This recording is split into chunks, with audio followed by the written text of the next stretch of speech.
I'll tell you one thing that's really dumb, but I still claim that it was pretty cool, is that I hadn't been at church long, and I got a guy asked me. He said, "Hey man, I had one of the coolest things that we had. We had a guy come by that did a program for our church," and I said, "Oh really? What was it?" He said it was a Christian hypnotist. And I said, "Really? Never heard of that. Is he good?" He's awesome. He's this old guy. It's just so cool what they do. And he does an evangelistic thing and saying how that, you got to make sure that you have the mind of Christ and that you don't let Satan. So it's really, I mean, the whole thing was really awesome. Well, this guy came and he did this program, and we had this one boy super shy, and he called him up on the stage, and said, "Would you be willing?" "Yeah, I'd be willing to do it." So he did it. He said, "What's going to happen is I'm going to make you, you're the best ballerina the world has ever seen. And as soon as I snap my fingers, everyone in this crowd is here to see you. And you are going to put on the show of a lifetime.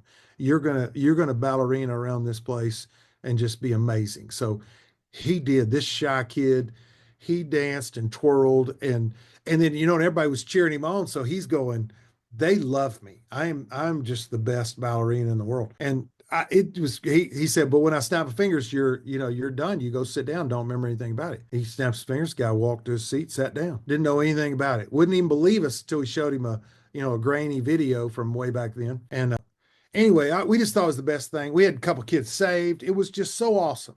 Boy, the next day, I thought that I had, witches come into the church and burn people at the stake. I got in so much trouble. I had two sets of parents come in that just wanted to, have my job right then. And I was just crushed because I thought I came off a high thinking this was the coolest thing I've ever seen. I just laughed about it. And then, he talked about how you've got to make sure you're not letting Satan steal your mind in anything, in movies and music. At that time, it was just movies and music. Now the internet, through everything. Anyway, I lived through it. I can say that I lived through it. But my pastor, who was just a godly man, he's passed away now, but he was just like, he goes, "Grant, you just got to think through those things." And I said, "Well, sir, I agree, but I asked you if it'd be okay, and you said okay." "Yeah, but I guess I didn't understand it was going to be a hypnotist." And I'm like, "I asked you if I could have a Christian hypnotist come in, so I mean it's pretty clear." But anyway, yeah, don't do that. I would just say it's probably not a good idea unless you get it in writing. But yeah, that was bad news, man. The second set of parents I loved, but they were so angry. When they left, I just cried. I thought, man, I've just killed this whole church by doing this. And nobody even thought about it after about a week or two. Nobody said anything except the kids going, "That was the coolest thing I've ever seen."